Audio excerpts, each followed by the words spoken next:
I was just recently passed on a video to make a comment on, and it was to do with the common law courts that were getting set up in Great Britain, UK, Scotland, that sort of thing, and by a gentleman who initiated the act, John Smith, who, like many of us, experienced how the system is, we feel, is corrupt, and there's no means in which you, as a living man or woman, can be heard, and it becomes nonsensical and a diatribe of legal jargon that, at the end of the day, you're still, sitting scratching your head, going, "What just happened?"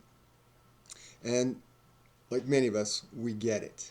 Okay, I want to maybe address the point right off the mark, and this would probably be best assimilated by the fact that if right now, as a man or woman, if you sat down and played a game, let's just call it Monopoly, during the gameplay, is there anything in the rules or anything that's going on during the exercise of that game to make it, to raise up a determination whether you are living or not while you're playing the game? And of course, logically, we can ascertain no. No one's discussing whether you are living, man or woman. You are now subject to the token being used in the rules of that game. And the interaction between each other then may create issues, to which, if you're creating issues, you either go to the rules or you create new rules within the gameplay that maybe better suit the people that are playing it. Okay? So if the issue is not during gameplay, whether you're living man or woman, then why would you bring that into the system? And here we get to the meat and potatoes of this video, and their common law courts that they are now creating in order to remedy the disturbances that they're experiencing within the system each time that they're brought in within the system, and they cannot seem to arrive at any remedy that makes any sense. Okay, they're still prosecuted no matter how illogical it seems, because hey, how can, let's just say for taxation, you can throw me out of my home and harm me as a living man or woman just over taxations to which, hey, um, I cannot afford, or whatever the case would be. Okay, so where's the problem? Where's the quintessential problem then? And I'm going to make, I'm going to sure short circuit a few brain cells here when I say this, that the problem is not the system. Thereby, if we use analogy that I just brought in of the game, the problem is not the game. The rules of the game are the rules of the game. The problem is your misinterpretation of what it is what the game is, the rules of the game, and who you are construed to be while you're playing the game. For instance, if you own Park Place in the game, doesn't mean when you get up from the game itself you still own Park Place. It's a separate subject matter.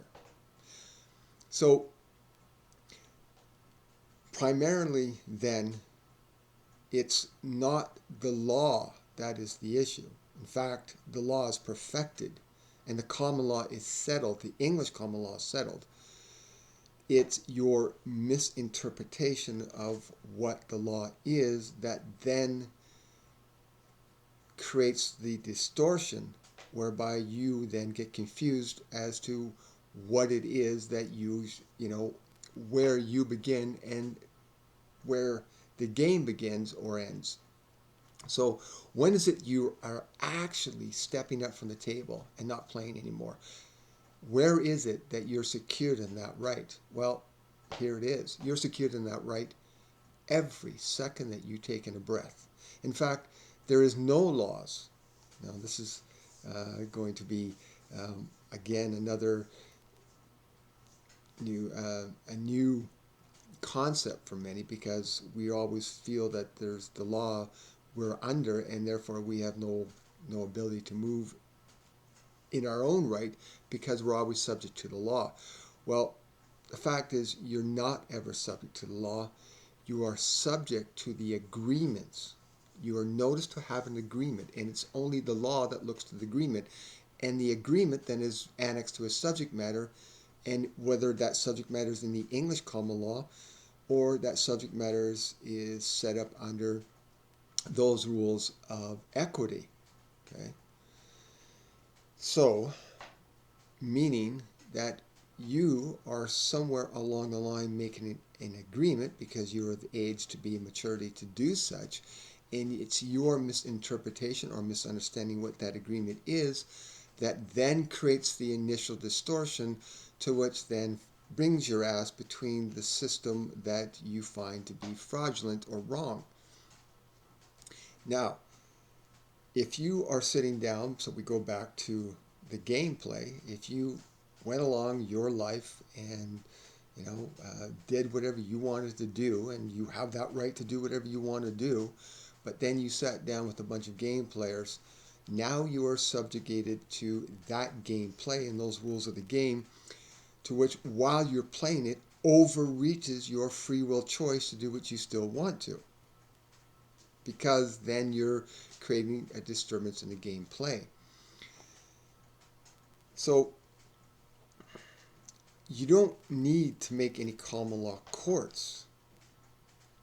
Okay, you need to understand what it is that you're doing to affect a agreement that then brings into court to then find remedy based on the agreement you're making, and that's ascertained by the words you speak and how and what subject matter you're dealing with.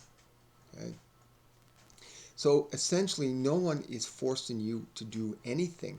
For instance, the 12 years that John Smith dealt with, and he found it to be and a runaround and chasing their own tail and a bunch of nonsensical bullshit, okay, to put it plainly. What was he doing? Well, he was arguing based on the title that he had, which is a status annexed to a subject matter. And that subject matter is what the court is going to deal with based on the title he had. But as soon as he brings in a living man, and like I said aforementioned at the beginning, well, that's not we're not talking about whether you're living. Obviously you're living. It's irrelevant.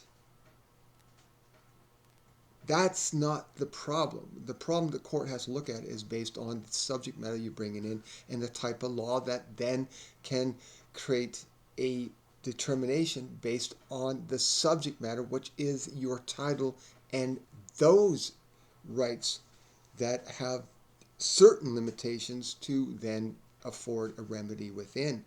And that remedy is always in equity. You're not ever in common law.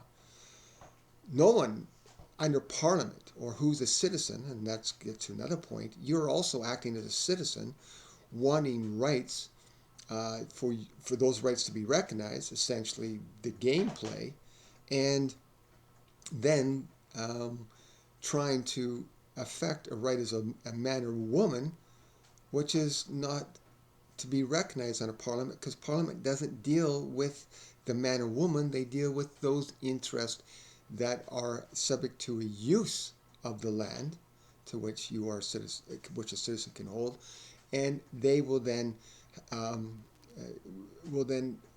affect rules of engagement of which we classify as statutes through legislation to then deal with that use. And because you're a citizen, you're saying, well, here's my status and here's my limitations within that power to have my rights heard. And they're not, again, dealing with, or can they deal with, a common law, which is before Parliament. Parliament doesn't deal with the English common law, your birthright, which is the Act of Settlements, and I believe even you, the Scottish, have a Scottish claim of right. And that's a common law right. But as soon as you go into Parliament, Parliament doesn't deal with that right, has no right to deal with it. They deal with the equitable interest, which are subject to a trust. And I didn't want to get in, see, now I brought another level into this discussion, and which makes it more difficult to come to terms with. And that's why I do the English law series, for people to ascertain that the law is moving perfectly in as much as responding to how you are coming in to the courts. So if you're affecting a status within their courts under Parliament as a citizen, well, you don't have rights to the common law, but you're dealing with common laws under Parliament, and Parliament only has a right to the use of land, which is subject to a trust. And that trust separates your English common law, which is where that Act of Settlements I've said, which is your birthright, and also the Scottish claim of right is in. And in that moment, you have a whole different power, because that's a whole set of different rules that you can now bring into that don't have to now set up a whole new common law court in order to hear your matters, because it's already been settled. So, yeah, I get it. It's noble.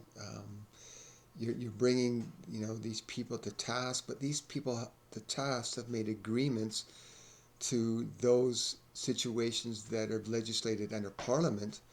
And are they breaking the rules under those statuses and the subject matter that Parliament has a right to administrate over? So in other words, are they breaking the rules in the game that's being played? Okay. Because they're not doing anything to anyone if they're exercising those rules of gameplay. Are they doing any harm to you while they're playing that game? And you're sitting down playing the same game? The answer is going to be no. So you're going to have a very difficult time to bring, this confiscate property, for instance, because guess what? The property is also under Parliament, and Parliament has a secondary use to land, not even held in the common law. So when you confiscate property, are you confiscating property on the gameplay that has given you a right to do so based on the rules of that game? You're still essentially saying, yeah, I'm playing the game, and I'm going to confiscate Boardwalk and those hotels and so forth on Boardwalk, but there's any rules in that game that give you that right to do so? Because they're still within the same game. So you're still relegated to the same rules, therefore you're still relegated to the same ideas under the Parliament, to which Parliament has no rights to the common law, the English common law, to where your true rights are held. And then there's no commingling. And that's what we get down to the another layer here. The system is designed, and it's separated through a trust, to have your common law interest, which is a different subject matter, which deals with those matters of a life interest, to those matters that are held by Parliament. So if you went to the correct law, okay, then you would not be dealing with those issues with Parliament at all anyway, so then you would not be having any issues with those courts, and then find yourself caught up in overreach, because you're arguing those matters that are within the gameplay itself. So you would never have to bring in an argument or a debate